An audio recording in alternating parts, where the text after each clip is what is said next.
Welcome to the podcast Like You Didn't Know. This is episode 15.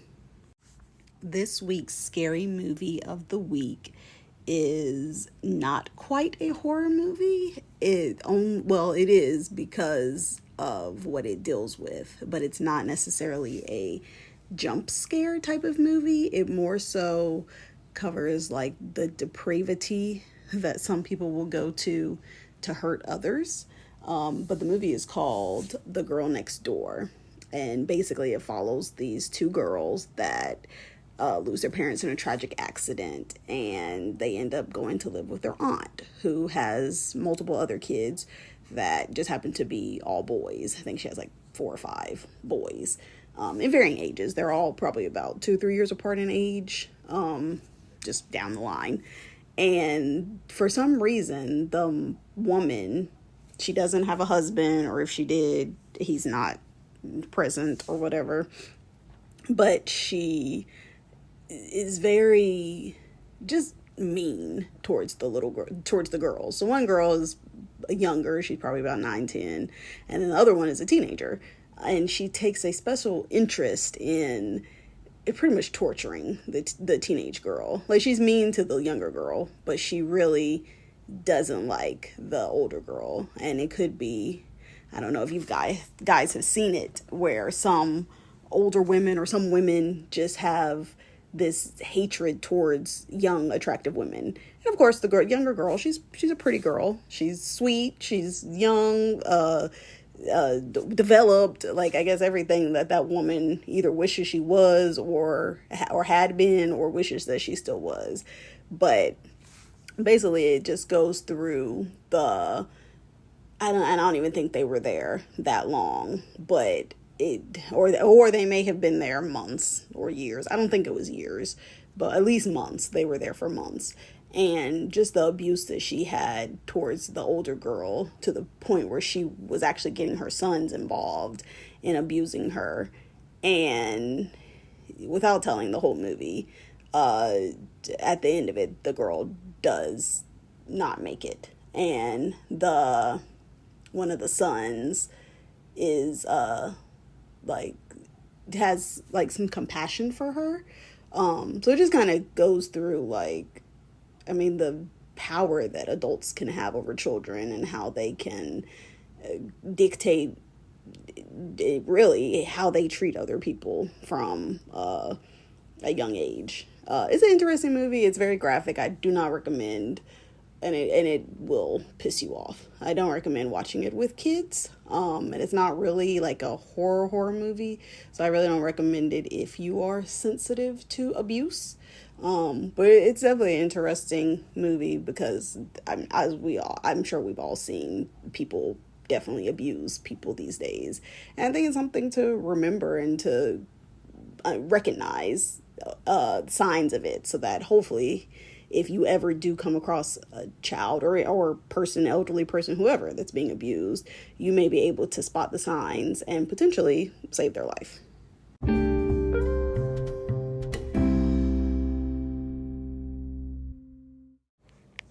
This week's ridiculous lawsuit is an interesting one, because I feel like every human on earth that is not a weather forecaster probably could have sued a weather forecaster at some point in their life.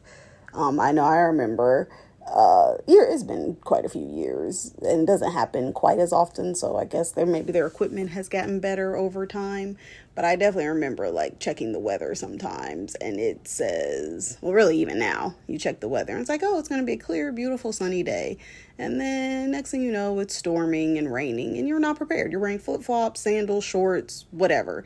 And you're kind of like, well, damn, now I'm definitely not prepared for the weather, and it's because of the weather forecaster.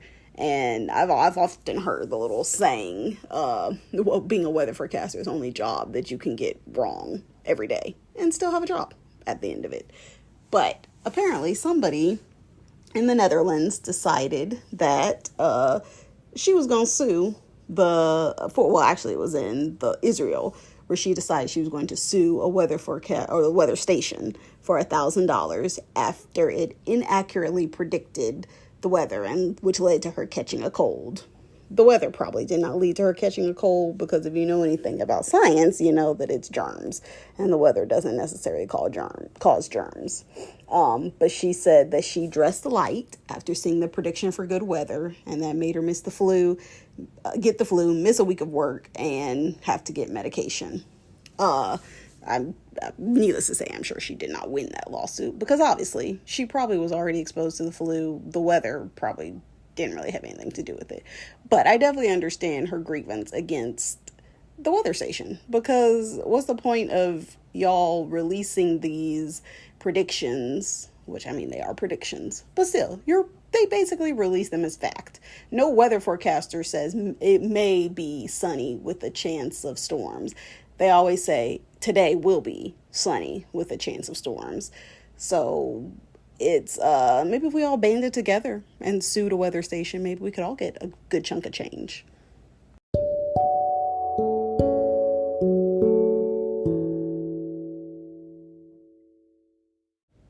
So I'm sure we have all heard of the benefits of safe sex, and there are always people that go to the extreme to where, if you've seen the movie Pootie Tang, where they wrap themselves in plastic wrap to prevent themselves from transmitting or catching or whatever any kind of diseases from the girls that they were planning on having sex with that night. But needless to say, you don't really need to go to those type of extremes. Of course, if you were sexually active, you should definitely be taking precautions and getting tested and all that good stuff. But apparently there was a man who was so gung-ho that he was going to get some that night, that he built or had an explosive and decided he was going to blow up a condom dispenser, and it ended up killing him. So yeah, maybe don't do that, but definitely practice it. Go and pay for the condoms, and then look, you can get them on Amazon. You can get them in bulk, less than $20. Like, you don't have to buy the little $15 packs from Walgreens or whatever, because yes, those definitely rip off. You get 3 and then that's it. But don't try to, I mean, common sense should tell you don't try to blow up anything, especially not a condom dispenser, apparently.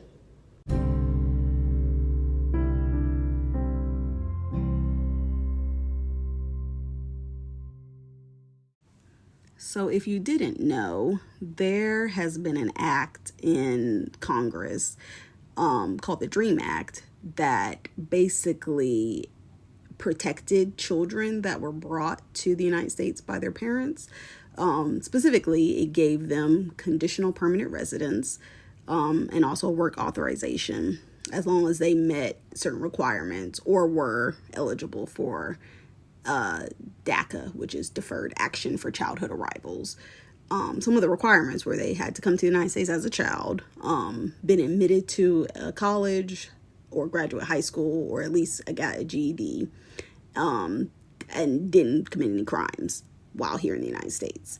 It also allowed for the DREAM Act also allowed for them to have lawful permanent residence, basically a green card, as long as they were in school, got a degree from higher education, joined the military, or were working for at least 75% of the time, I guess, that they were here after they graduated high school or whatever.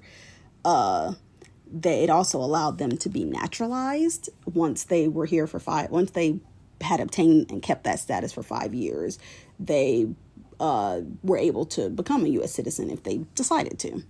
So apparently, I did not know that there have been like 20 different DREAM Acts presented to before Congress within the last however many years since 2001.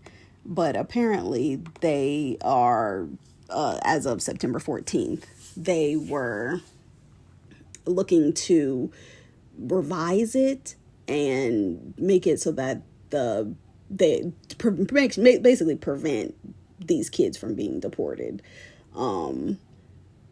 So the judge that it went before, he declared the version, whatever the version is that they came up with. He declared that it was illegal, but he did, I guess, keep the whatever act, whichever one of the 20 that is actually still in place. He said that that's okay to keep that still ongoing.